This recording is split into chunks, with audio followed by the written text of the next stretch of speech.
because this is Mae Brussell. This is KAZU FM in Pacific Grove, California.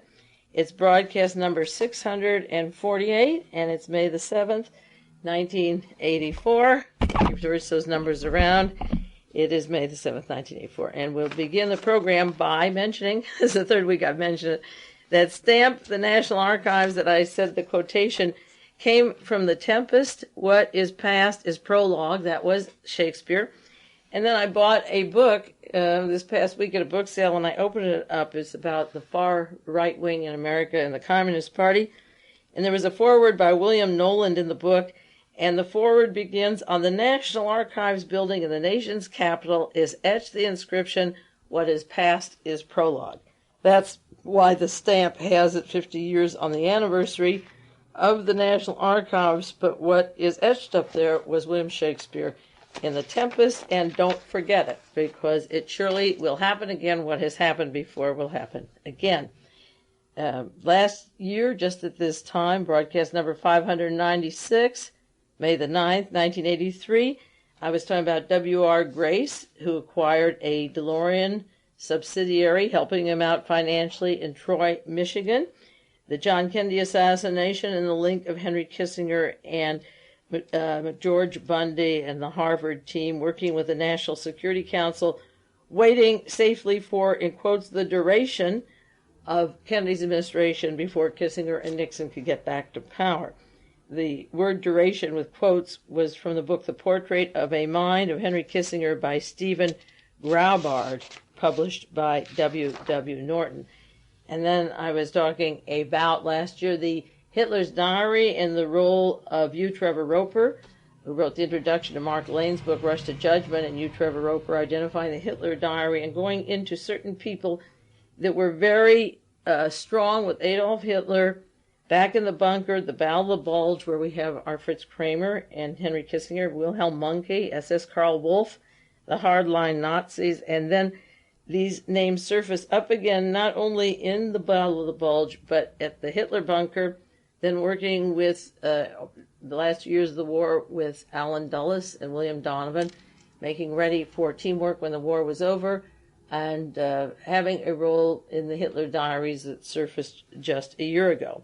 Briefly, I just want to say that May the 7th, 1960, that was a while ago on the same date as this evening, the Soviets disclosed the capture of the U-2 plane, and CIA pilot Gary Powers was down, and the State Department said it was a weather flight that was not authorized.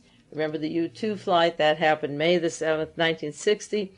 Gary Powers, the pilot, said that Lee Harvey Oswald had the capability, or hinted that he was able to down the flight, and Oswald was stationed at two U-2 bases, one in the Philippines and one in Japan. He was also at Taiwan, then went to that mysterious radio factory in Minsk, and that broke up the peace summit that Eisenhower wanted. He wanted to be known, or said he wanted to be known, as a man of peace, and his meeting with Khrushchev was to take place a few weeks later. It was canceled, and then that's when the Defense Department really came in and made the decisions for the President of the United States, and then John Kennedy was murdered, and the Cold War escalated into a hot war, and then escalated the Vietnam scene. But that 1960, Lee Harvey Oswald was in the Soviet Union at the Minsk radio factory, and allegedly had the capability through his training in Marines intelligence and so forth to be able to down that plane and help the Navy intelligence and the Pentagon to break up the chance of a peace conference. Most of this evening I'm going to talk about a very important subject, the Synfuel scandal, because Synfuel, synthetic fuel, is what Adolf Hitler was making at Auschwitz with IG Farben to become energy independent during World War II, not needing to import oil. And in Washington, there is a Synfuel scandal that's been going on and bubbling in the news. And I came to it quite early through the back door, studying Edwin Meese's control of the news media in Grenada, and came upon a foundation in San Francisco that was set up for Edwin Meese to control the news out of the White House. And this was a test case of never having any American news people with an invasion or military action of any kind in Grenada. So the bulk of the program this evening is going to be on the convoluted web of the Synfuel controversy and Edwin Meese and Ronald Reagan. But before I begin that, there is something I want to share with you. There's some things that I like or love very much. One was the rock music scene, the Monterey Pop, and the various artists and musicians that one by one were wiped out and neutralized, and I believe were death squads taking care of them. It seems that in the theater, same thing is happening, and it isn't so visible or obvious as it wasn't when Janis Joplin died, or Mama Cass, or Otis Redding, or Jim Croce. Those numbers, like 30 or 40, add up to you, and I think about Mr. Fassbinder, the German director who died last year, and Mr. Taylor, who wrote the play Good. And I just wanted to update you on a few stories on this subject and a couple of deaths that I haven't shared with you, and one that I feel really badly about that happened this week. A actress and singer from Argentina, her name is Nasha Guevara, was living in Argentina. In 1974, she was given 48 hours to get out of Argentina, and they said, "You will be murdered." The right-wing extremist death squad said, "You will be murdered if you don't get out." And they targeted 100 artists of the country, cultural contributors to Argentina, and she was one of 100 people that were ordered to leave immediately. And there's an article about it in the New York Times not too long ago, and she said that she wasn't political. You hear this all the time. She didn't think about politics. "I never belonged to a political party. I think I have another duty in my life as an artist, but I was involved in my country, and we have to learn to live together without killing one another." So when she was ordered to get out, she left with her husband, and she went to various countries, Peru and Spain, Mexico City. And while she was in Europe, she met a well-known director, Harold Prince, who asked her to be in Evita in London. She didn't like the story that they did, the particular story of Evita Peron, and she didn't want to be in it. But she met Harold Prince, and he arranged for her to have a concert in New York City, and she came over there in 1983, last year, to New York City. And she did audition for Evita, but didn't want it. And Harold Prince helped her come to America, and she gave a concert at the St. James Theater in 1979 and came back in 1983 and was at a nightclub. And the important thing about this woman was that she didn't think of herself political, but the death squads were escalating. She said it was a time of horror. People were killing each other. She couldn't believe it was true. It seemed so crazy. And she went back in 1975, and at the theater a bomb was planted and 2 people were killed. And she said it was the real beginning of the terror age. Now, last week and for the last few weeks, I've been talking at length about Robert Keith Gray, the public relations executive who opened his offices in Washington in 1981 and made a hunk of $1 million in just 2 years, up till 1983, and represents countries like Turkey and Haiti. And he just took as vice president of Gray & Company Mr. Alejandro Orfila, O-R-F-I-A-L-A, the former head of the Organization of American States. Orfila represented the Argentine government in the United States for 25 years while all the death squads were going on in Argentina and elsewhere in South America, Bolivia, and around the world, but particularly down in South America, with the Nazis escalating those in the last 10, 15 years. And Orfila is now part of the Robert Gray office, but he was part of the Argentina that forced 100 artists like this to leave the country.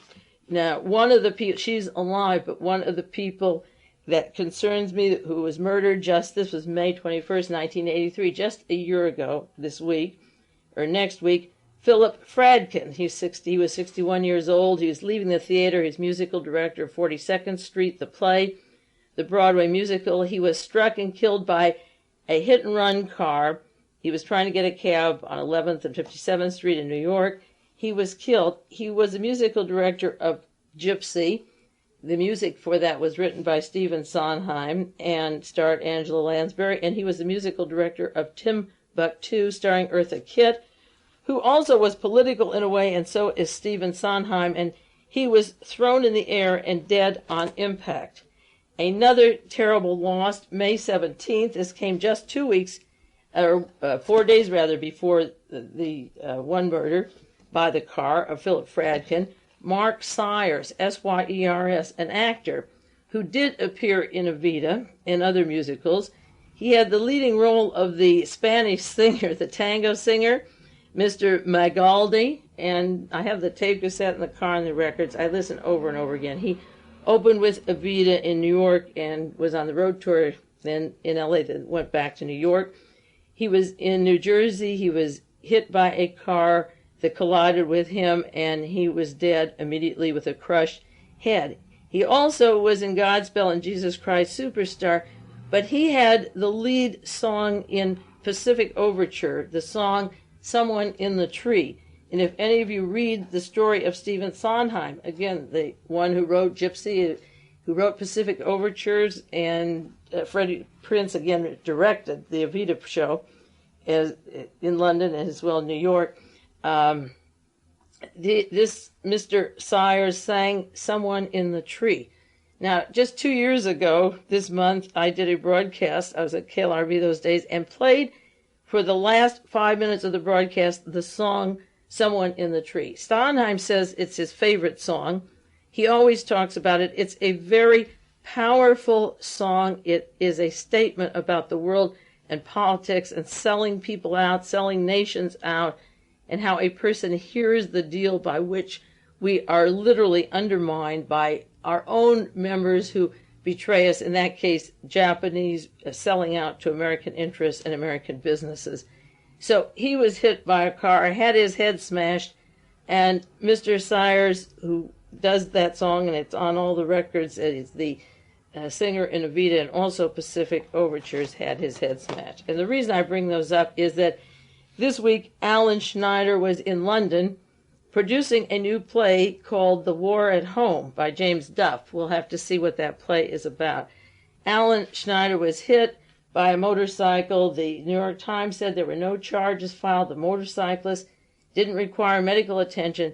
Alan Schneider died. He probably was the best director, for my taste, not yours maybe, on the American theater. He brought Samuel Beckett to this country. He did the Albee plays, Who's Afraid of Virginia Woolf. He directed Waiting for Godot. That and Endgame are my two absolute favorite plays. And Delicate Balance. He brought every avant-garde thing that was decent, that had a statement, in Mr. Pinter's Dumbwaiter, The Collection, The Birthday Party. He directed all of these. He directed Anastasia, and he was close to Samuel Beckett. He has 2 shows of Beckett's on off-Broadway now. He's done Thornton Wilder's Our Town, but he's known for his avant-garde things like Kraft's Last Tape, Happy Days, and Endgame, directing all of these plays, and close to those thinkers. Now, Beckett is one of my heroes. He fought in the underground with the Free French, with Sartre, fighting Hitler and Nazism, and these plays, I just think they're great. The Ballad of the Sad Cafe, Tiny Alice, A Delicate Balance. He brought all of those plays off Broadway, on Broadway, and he was one of the most important American directors of contemporary theater, to talk about his death, being killed like these other people, with somebody just going into him and splattering their brains around, is as horrendous as talking about Jimi Hendrix or Janis Joplin. I love the theater, and I like the music scene too, and this really hurts. And when I see people, the common denominator here is Carol Prince and Stephen Prince and Stephen Sondheim and the avant-garde theater, the people that are saying something, not the old reruns, not the old tired plays that may be good, but have no guts or feeling. These are the plays that have given my life meaning. And there's an interview about Alan Schneider talking about Beckett. And he once said about Beckett, he says, it's Samuel Beckett more than anyone else who has taught me that in spite of anything or whatever, one goes on, not distracted or disturbed, whether you have success or failure, whether you surface and do well or whether you go under, whether you're criticized or praised or even your own self-criticism, you live and you go on to live. And that's what Endgame and Godot are about. And he says he learned that from Beckett. And I learned my philosophy of life from these playwrights that he directed and brought here. He was fresh. He was new. And when this lady says that 100 of them were told to get out of Argentina or they'd be dead in 48 hours, and when you think the ambassador from Argentina now works with William, and all these years, 25 years with Paul Axel and William Casey and Robert Keith Gray, from Task Force 157 with Kissinger and Edwin Wilson and that can of worms, Argentina and Chile are coming to the United States, and London, I know they are, and they follow these people, and they're not going to let you have these things to live by. In order to fight fascism or to have a better life, you have to have something to live by. And I personally found a tremendous amount of strength through tribulations that I've had, when I'm happy, when I'm sad, when I'm philosophical, whether I'm relaxing or political. Every play that really had any meaning to me, he brought to this country and was the first director of those plays. And it really made me, as I say, very, very sad to know how these people, these records that we have, a Pacific Overture or Evita, that these guys all had the same death with the brains spread out and the same friends in common, the same common denominators, and that somebody has targeted these people. I'm convinced that this isn't just a coincidence, and there are even more, and you can add them up, and I'll do that eventually like I did with the rock musicians, and you can see what's happening to the culture of this country. In the meantime, they give you Culture Club, which is okay. I don't mind it. I think Culture Club is kind of funny, but it's not culture. And boy, George is cute and he's amusing, but that's not Waiting for Godot or Endgame, and there's no substitute for something really great. There have been reviews of Endgame compared by Herbert Blau, the Actors Workshop, that it's the greatest tragedy since Shakespeare's Macbeth, Hamlet. It's in that category, Godot, and a man like this doesn't deserve that. Now we'll see what his play was in London that opens up, just like Mr. Taylor, who wrote Good, and 3 weeks or 4 after the play opens in London, he again has an accident and dies, the same kind of a death over there. Some in New York, some in New Jersey, and some in London, but they're all dying the same way, and we're deprived of anything they're going to do in the future. Now I'm going into the synthetic fuel scandal because I'm doing a continuous series on Edwin Meese and Ronald Reagan and the Reagan administration. The synthetic fuel scandal is the story of unlimited money. I'll give you a breakdown on it because I can't do it all in one evening. It'll probably be a 2-part series. It is the story of literally unlimited money, excessive secrecy, dangerous genetic cancer-causing birth defects that the waste product is proven to be making, no provisions to clean it up or account to any single person as against the Environmental Protection Agency. Past presidents, like Jimmy Carter, set up the synthetic fuel organization that has escalated with Ronald Reagan, and the men in charge of the Synthetic Fuel Corporation. It's called the Synthetic Fuel Corporation. It isn't a corporation. It's a United States government taxpayers' money. You would think it was a private business if you read Wall Street Journal or New York Times or various books on it. It's Synthetic Fuels Corporation. It's nothing like that at all. It's all American tax dollars. The former last 2 presidents of the government offices of the synthetic fuel have been forced to leave because of irregularities and legal technicalities, translated some more sleazy operations of Ronald Reagan's. One of them that just recently stepped down has a missing $20 million loan from his bank in Oklahoma, and he didn't tell the people when he was being interviewed for this job or the board of directors of the bank about the $20 million missing. That's about a little less than half of what Michael Sindona is in jail for 45 years in New York. The taxpayers pay for it, and they give money to corporations like Dow Chemical and Texaco and Union Oil and Exxon for exploration that they don't want to put up themselves, but we should put it up for them, and then they can ask any price they want. It's been described as cronyism at its worst.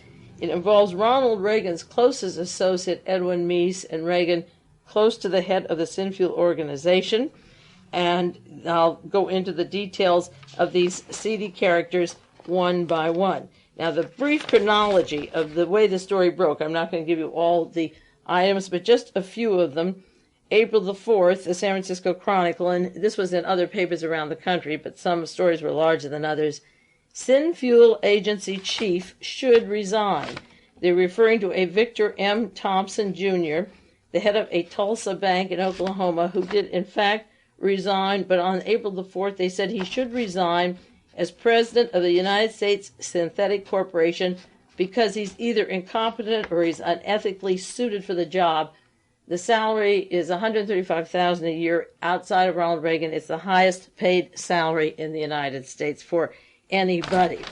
April the 12th, the following week, San Francisco Examiner, Senator Proxmire charges the Synthetic Fuels Corporation with excessive secrecy. He said they have inflated salaries, excessive secrecy, little concern for the taxpayers. They're wasting millions, and they should be stopped. Congress is recently giving them $15 billion from Congress, and they're too concerned with secrecy. Now, synthetic fuels were made by Adolf Hitler at Auschwitz for IG Farben. The technology for making this fuel has been available for a long time. So the excessive secrecy is probably to hide what they do with the money and who they pass it on. The following week, April the 10th, a large story, $4.4 billion for the Synfuel project was given by the government, the subsidies, for 6 large energy projects. They were asking for the resignation of the president, so before he resigns, he allocates $4.4 billion the day after they called for his resignation of Mr. Thompson. And Congress is trying to block this money, and Representative Howard Wolpe of Michigan said that it should be blocked. And of that money, besides Union Oil, is $620 million to Dow Chemical, and we'll go into that. That's owned by Chevron, and makers of PARAQUAT and other dangerous poisons, and they allocated that money to them. There's an editorial in the Washington Post, Sunday, April 22nd. Reagan's Youth Synthetic Fuels Corporation, like the Environmental Protection Agency, like the Consumer Product Safety Commission, has no interest in their agency's work or in the qualifications of the people who work for them. This is an editorial blasting the inconsiderate attitude of the people from that organization and how they literally don't give a damn about anybody. That's what the editorial was about. The Washington Post had another story 5 days later on the 27th of April. Big Synfuels project gets U.S. backing. Before, in the same day as when Mr. Thompson decided to resign, he gave $790 million for a North Dakota project that was very controversial. The Department of Energy had given them $2.1 billion loan guarantee, and they said, well, we won't finish our job now unless you give us more. And he saw Mr. Thompson before he quit the job. He was on the board of directors and the president of the group. He allocated $790 million. But Edwin Meese had called the chairman, Mr. Edward Noble, and we're going to him in a minute, to the White House and wanted the money given to this project. It was important to Edwin Meese that the money go to North Dakota. I guess they're afraid the Democrats will take North Dakota, and you heard testimony of how the Environmental Protection Agency was used for the last elections to hold up money to clean up California or hold it up to New Jersey, so that the Democrats, who looked like they were ahead, wouldn't be able to say, we did this for you, we should be reelected. But evidently the Republicans need votes in North Dakota, and Edwin Meese called in his friend, the chairman of the Synfuel Corporation, and the money went quickly to them, and then that coward, that same day that he gives it to the project after being twisted by Edwin Meese, and they don't have to twist too hard, they're very good friends, that same day that Mr. Thompson resigned, he gave this money to the North Dakota project. That doesn't mean you're going to see anything for it, but that's what he did. And on the 28th of April, there was a Los Angeles Times article, Thompson's ties with Texas oil man questioned. See, the president of this corporation, and we'll do more of that in a little bit, Mr. Victor M. Thompson, was president of a bank in Oklahoma, the Tulsa, Oklahoma, and this $20 million, as I say, was gone, and he was being investigated by the Security Exchange Commission because of bad loans and because he didn't tell the board of directors about the money missing. And he lashed back at the news media as Washington as a jungle attacking him. And then by the 28th, they found out that he had pulled another typical Reagan administration trick by going to a man named Mr. Johnson, I don't know if he's related to LBJ in Texas, and saying, I want you to give me money to bail out my bank in Tulsa, Oklahoma. And in return, the Synfuel Corporation would give him a few $100 million of a loan. You help me personally because the board of directors doesn't know the money's gone and I haven't told them, so to that effect. And then I'll get the government, that's us, the taxpayers, to give you money for your project. And now they're investigating that. The 29th, the next day, 29th of April, the New York Times, the LA Herald had a long story. Synthetic Fuels Corporation chief quits as the charges of impropriety widen. And that's when he attacked Washington as being, he said, I would never have come here if I knew you were so low. And what they were doing was finding out that he'd been on investigation for a long time and hadn't told the powers that be in Washington. And on the 30th of April, the Wall Street Journal said, U.S. Synfuel program appears stalled as Congress moves to probe the ethics charges. And so they began to close in on Mr. Thompson. But then there were two more stories. Wall Street Journal, May the 1st, has a long story. Synfuel's board had discussed their ex-president, he only resigned 3 or 4 days before, his potential conflict months before he quit, the conflict of asking Mr. Johnson in Texas to help bail him out, and in return, the federal government would give him $400 million for his fuel project that he couldn't put up himself. The federal government, the free enterprise system is gone, and you, the taxpayers, pay for this corporation. This is your corporation. You may not know it, but you are members of a corporation, and they gave it that title. And then the coup de grace, of course, was the articles that followed. Then May the 2nd up to May the 6th, the San Francisco Examiner and other newspapers, Synfuel prober's death called questionable. And the member from the investigative committee of the Synfuel and Mr. Thompson was found dead in the bay outside of Baltimore. One story said, the San Francisco Chronicle said, Prober's death is unconnected to his work. He was just found dead with his pants off, floating in the water like Mr. Paisley. Remember John Paisley? In Baltimore, Thomas Dougherty, 47 years old, head of the Oversight and Investigation Subcommittee for the House Energy and Commerce, former aide to William Proxmire, who was lashing away at this organization, and also a former aide to John Glenn. And another story, San Francisco Examiner, the next day said the prober's death is called questionable, and they referred to it as a mysterious death, like they are saying that David Kennedy now probably was murdered, and they're looking for the person who gave him the drugs. They said this was a mysterious death found floating in Baltimore Harbor. He was the key investigator in the probe that charged Victor Thompson, who earned $135,000 a year as the Synfuel president, with violating the Synfuel rules on standards of conduct. So you have the chief investigator who forced the head of the Synfuel company to resign, the close buddy of Edwin Meese, who wants to be the attorney general, right at the height of the investigation, the week that the man has stepped down from his job, and the investigator is floating out in Baltimore Bay. If you don't think that it's time to get a little paranoid and join Mae Brussell on how these people get off when congressional committees begin to find the scandal in the dirt, just add it up again like the rock musicians or the actors or whatever you want, because it all adds up.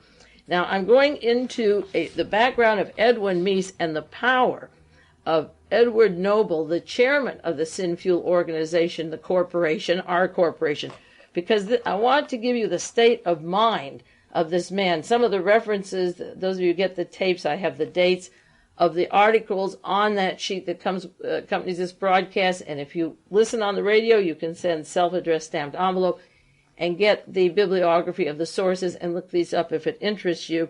And I'll do a little bit more on those articles, but they are in the daily newspapers. I want to describe for you Mr. Edward Noble, the chairman of the synthetic fuel organization that is so highly paid, that is so secretive, that is covered with controversies and buddyism and close to Meese and Reagan. I want you to know who runs this synthetic fuel corporation so you get a little picture of the state of mind of people that have this tremendous amount of money. Before I begin that, I see it's just about 1 minute before the end of the half hour. So I'll take the break now.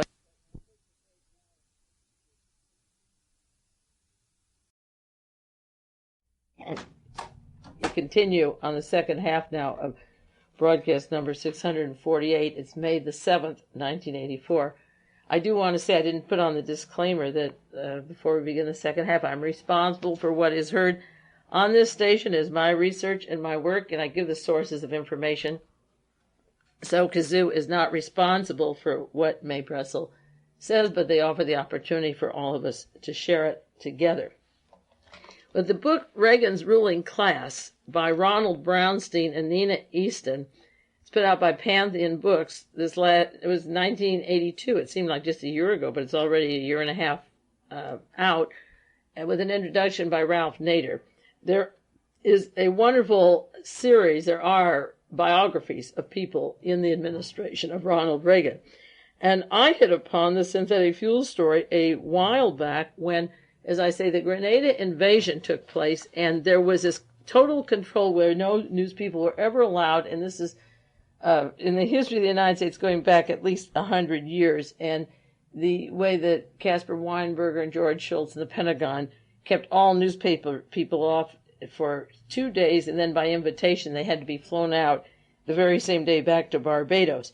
And Edwin Meese was controlling the news, and I was reading this book about different people, about Ronald Reagan, and something came up in one of the articles about a foundation called the Institute for Contemporary Studies that I've mentioned before. It was established in 1979, and the purpose was that Ronald Reagan was going to run for president and hopefully be president, and it was for Edwin Meese. He helped get this institute started. It was for him, and this group name came out because the purpose of the group in San Francisco that was set up was to teach and write reports urging tighter control of the president over news coverage of the White House. And when I read about this institute in San Francisco and how Meese and Larry Speaks and the group could control the press in the White House and control all people and all information coming out of the White House the way they do, I hit upon this institute. It was in the newspaper, and then I began to read about Edward Noble, who set up the Institute for Edwin Meese on controlling the news media. And in the book, Reagan's Ruling Class, pages 216 to 222, I'll give you just a little bit about Mr. Noble. The synthetic fuels group was set up by Jimmy Carter when he was president and didn't really get off the ground until Ronald Reagan came along. They were to be allocated $15 billion the first 4 years and $88 billion for a 10-year program when we literally have an oil glut. The potential cost was described as 3 times the Apollo space program and $10 billion more than the entire federal interstate highway program for several years. Mr. Noble's staff is 200 people, and his budget for 1982, when the book was written, was $24 million. So remind you of Attorney General William French Smith's trips. Edward Noble is on the board of directors of Noble Affiliates, and he's chairman, even though the presidents keep leaving out of the Synfuel because of scandals. He's the chairman, and he is so wealthy, he's worth several $1 million, so he takes $1 a year, but supervises as chairman this tremendous wad of money.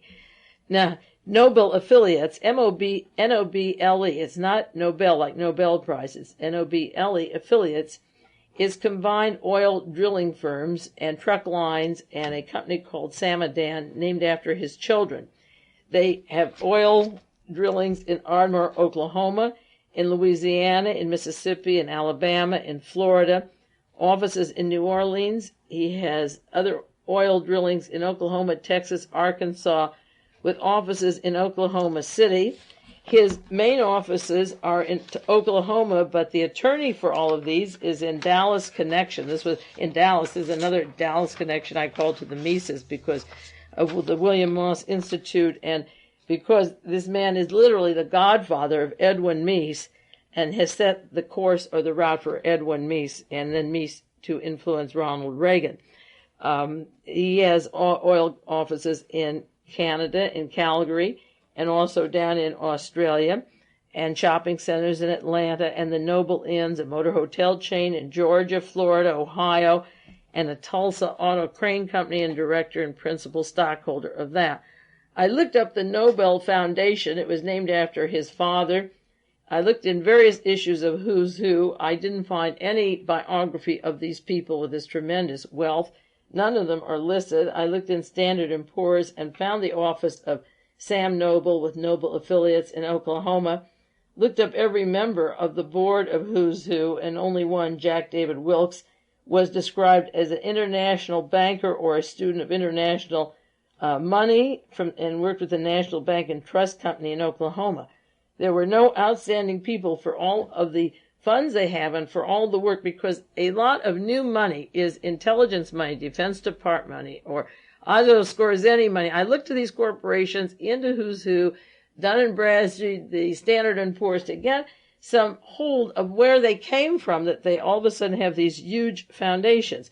He is the trustee of the Samuel Robert Noble Foundation, named after his father, Lloyd Noble, an oil pioneer in 1954. I couldn't find any trace of him. It may be there in some oil books, but I can't find anything on that. And two of the things that caught my mind that I'll refer to in a few moments is that he set up funds for agriculture and cancer research. Again, the cancer connections and the agricultural, here he's funding Dow Chemical, and we'll get to that. I mean, hundreds of millions of dollars for Dow, and they can afford some of their own experiments.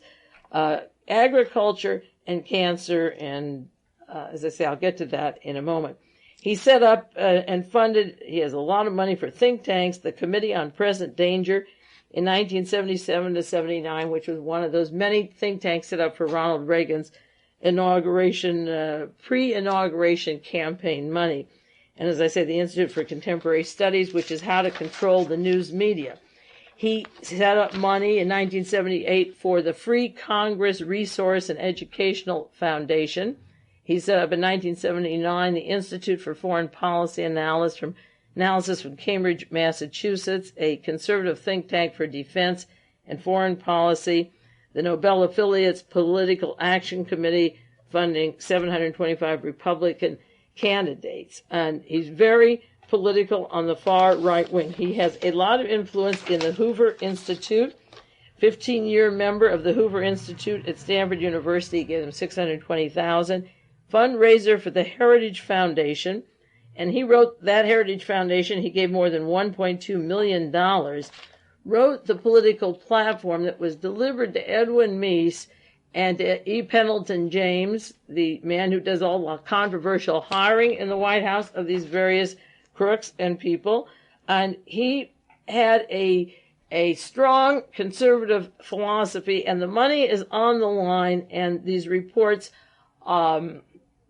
from the affiliations that Mr. Noble has are very, very disturbing, and he has his right to his opinion, but if he's an oil engineer, he should stick to oil. It's like the IG Farben company wanting to make synthetic fuels and not be dependent upon importing oil into the continent of Europe, but combining the philosophy of oil or the technology of oil with putting people in the ovens, working them until they die, and then roasting them in the ovens and bringing in the next batch, is the political with the energy, and it isn't strictly using energy for its best appropriate means. It's using slave labor and extermination and targeting people for genocide simultaneously with energy. And the duplication happening now is what happened before, and it's very dangerous.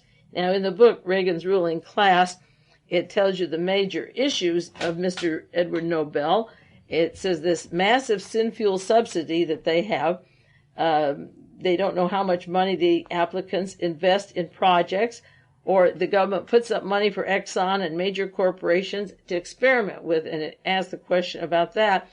They also said that Synfuel so far has devastating environmental effects. It's already turned up evidence of serious birth defects from exposure to the product that they're getting out. The environment in the Synfuel record is poor. There are no regulatory standards applicable to synthetic fuel. They're a boss of their own, just like there were no standards of labor at Auschwitz. You brought in a trainload. You said, he works, he cooks, he works, he cooks, she works, she cooks, put them in the oven, and that's it. And they took the strong ones and didn't have to feed them. Like put them on, the Nazis did that there with their space products, and IG Farben did it with their synthetic fuel projects.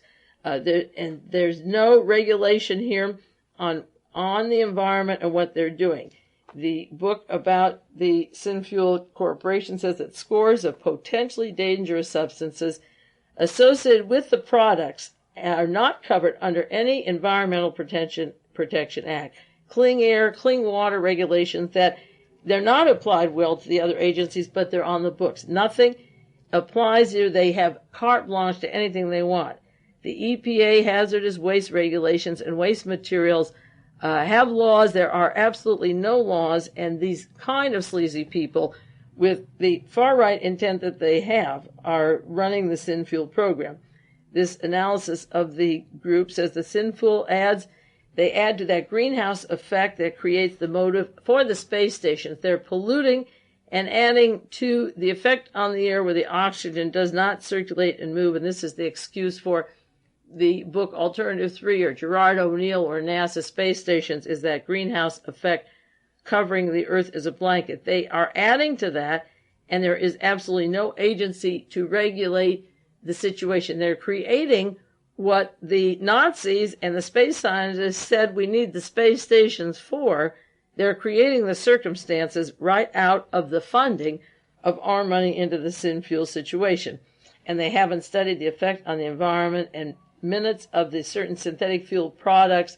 The reports of them indicate that they are making genetic alterations on animals who are now having extra pairs of eyes and so forth.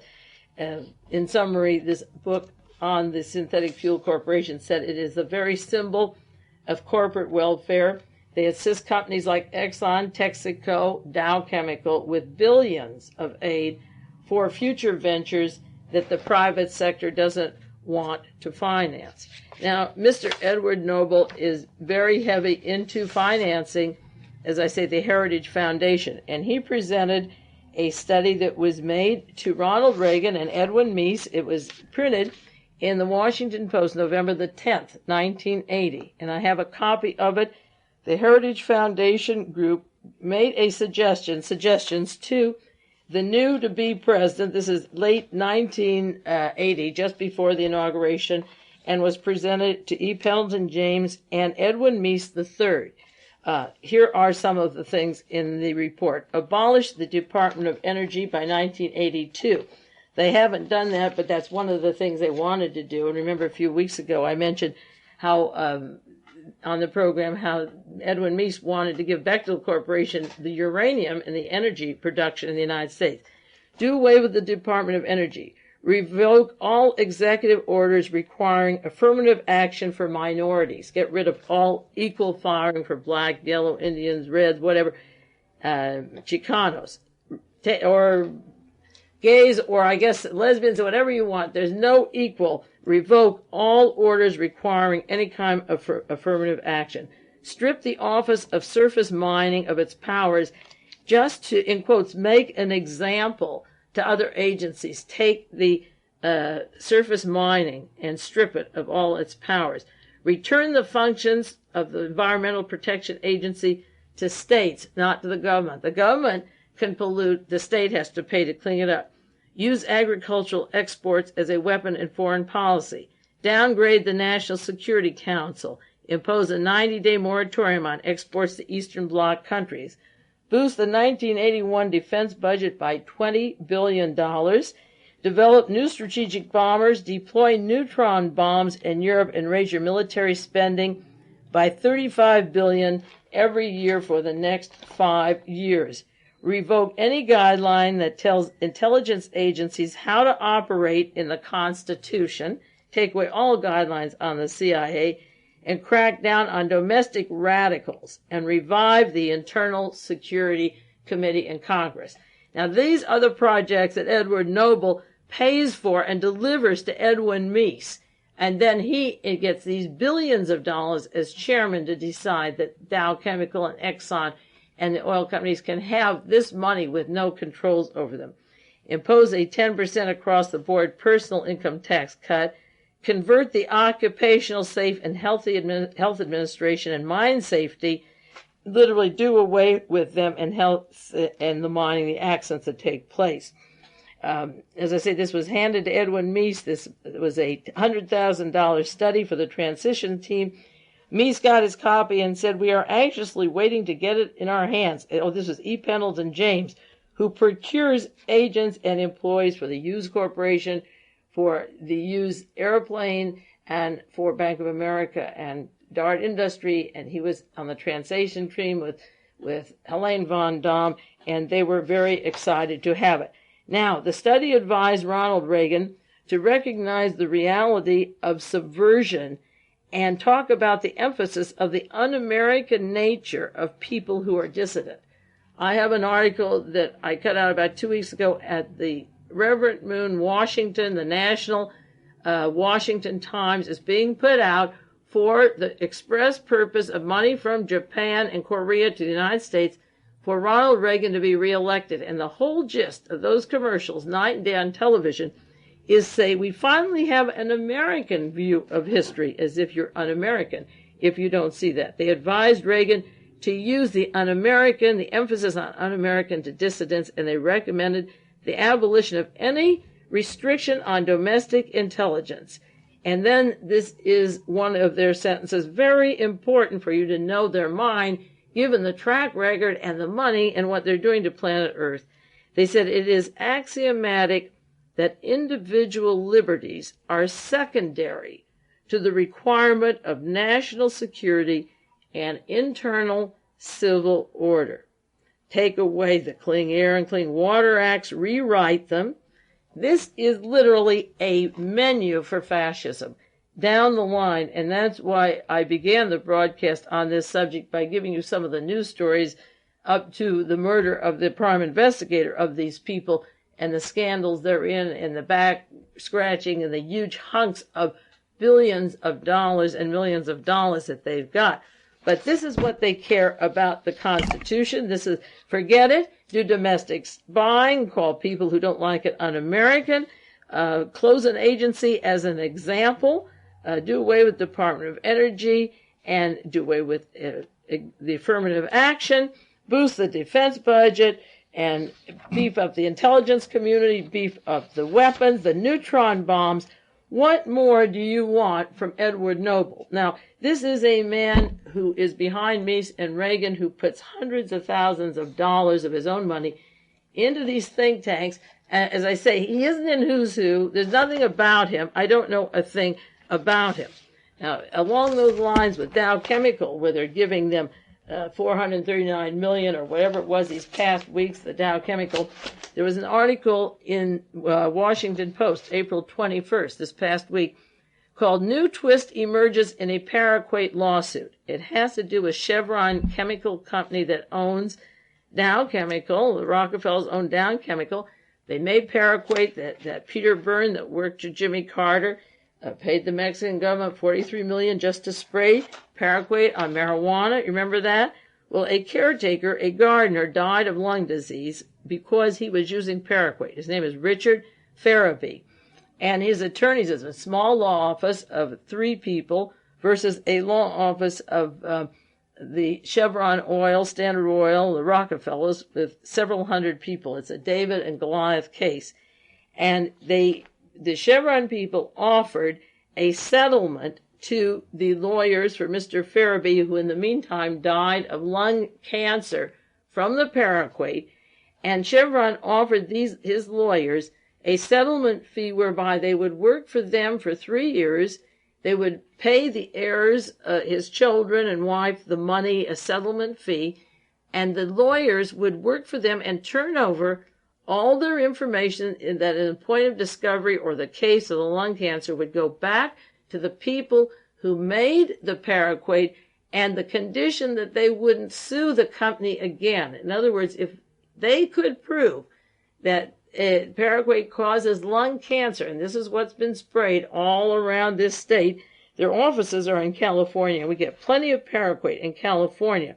The paraquat CL, it's called, causes lung disease, pulmonary fibrosis, and Chevron said, we'll give you 75 or 80,000. We'll put you 3 lawyers on our payroll. We'll give the family money, and you turn over the information to us and be on our side to make sure that you never sue us again. Now, if PARAQUAT doesn't cause lung cancer, if Dow Chemical doesn't make ingredients that causes lung cancer, then why are they doing this? It was described by members of the Bar Association as being the first time they remembered a case like this in litigation, settling it that way. Sometimes when it's over, they'll invite a lawyer into their office, but this was in place of continuing the trial. Give us all you have on our lousy product. And meanwhile, Edwin Noble and the Synthetic Fuel Corporation just gave Dow like $439 million, this huge amount of money.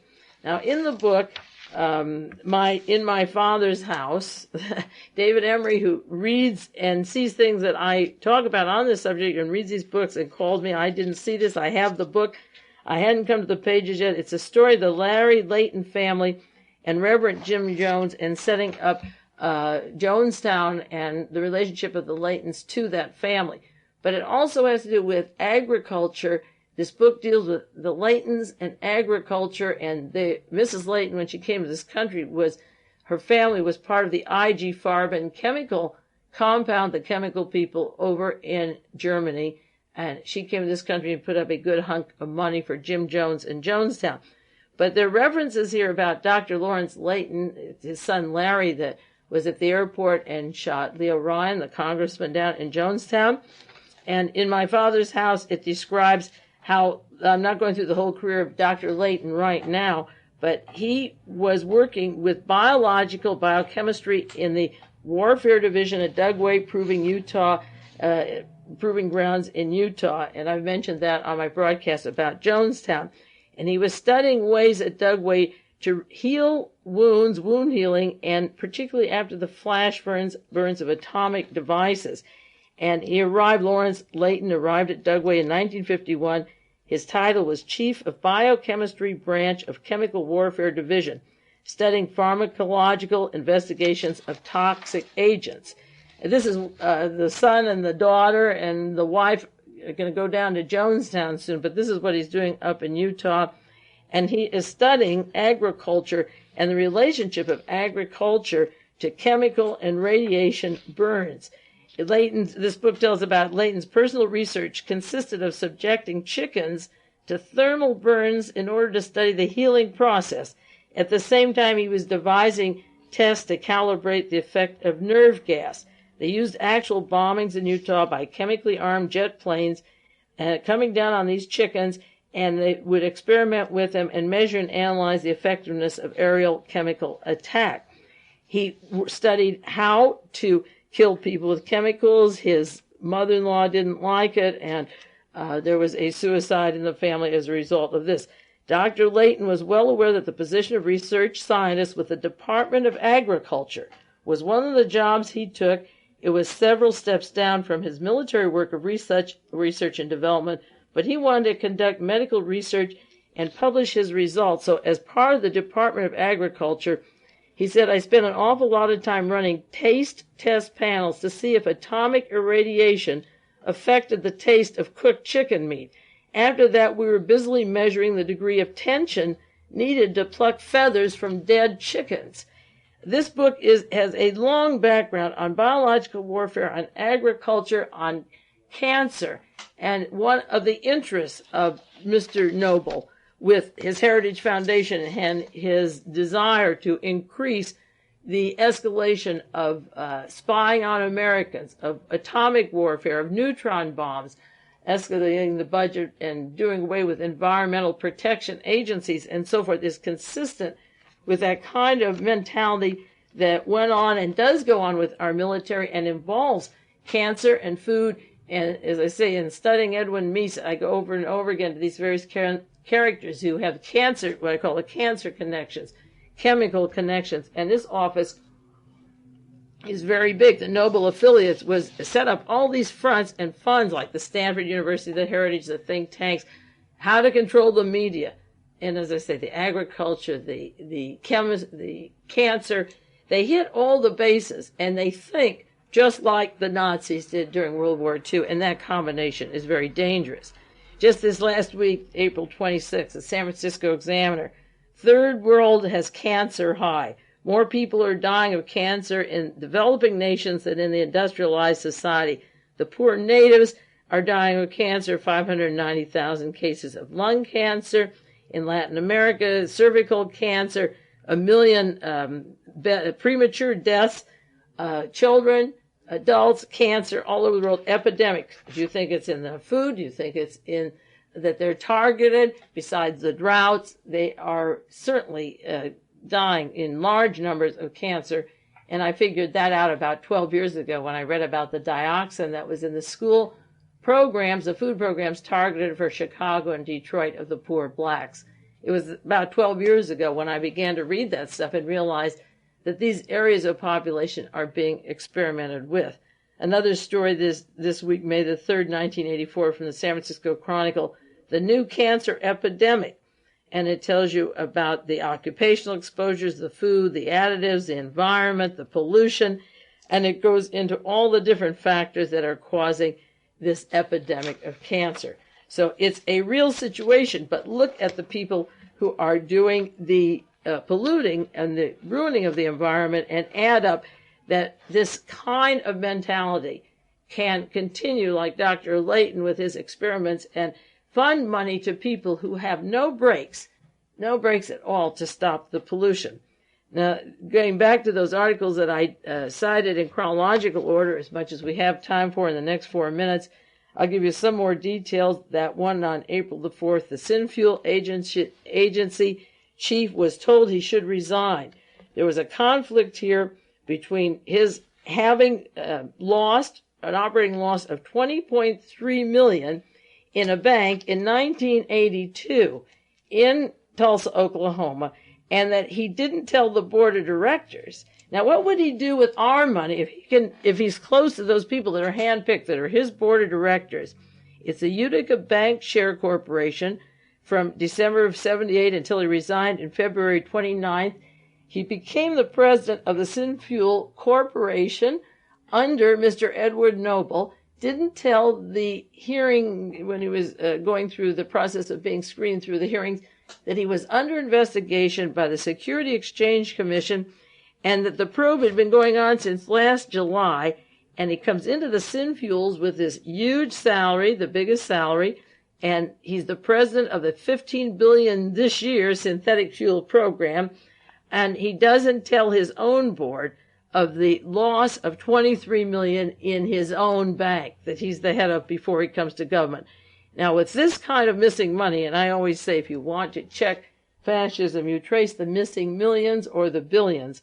With this kind of missing money, where were the losses? Where did they go?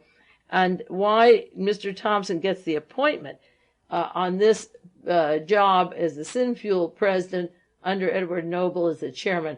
It's hard to figure out, except that, as I say, the next article was on the secrecy. And this, again, gets back to the same mentality as Nazi Germany. The pollution, no controls on the pollution, the missing money. Where else is it going? Who is getting the money out of his bank? Does it go overseas? Who got the loans? How can a person go into a situation like this? It's like Edwin Meese was on the board of Rohr, or worked for Rohr Industries, which was polluting that Stringfellow Dam out in Riverside, the waste material. And when he left there, I think that book, The Reagan Ruling Class, again has, I think it was $45 million in debt was missing there when he went on to be the White House staff, the head of the White House for the President of the United States, where his wife has to earn $40,000 a year because of Robert Keith Gray pulling in an institute in Texas. Again, the William Moss Institute isn't in Who's Who. There's no William Moss. What we're getting here, I believe, is the nesting and the blossoming of the Fourth Reich, of unlimited money, police state mentality. It's all on the books what they're paying for, doing away with every protection we have in terms of health, legal rights, blaming us for being un-American if we talk about them, killing the primary witness, that investigator that was searching and got Mr. Thompson to resign. As I say, William Proxmire said, just April the 12th, this past month, he said the Synthetic Fuels Corporation has excessive secrecy.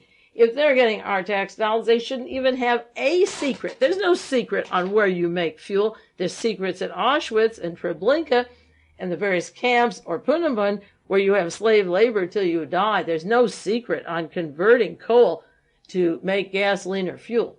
There's no secret. Well, our time is up. We're going to do more on this. This is a very big story because of the proximity to Mies and the mentality of these people, but I wanted to turn you on to it so you can start getting those stories.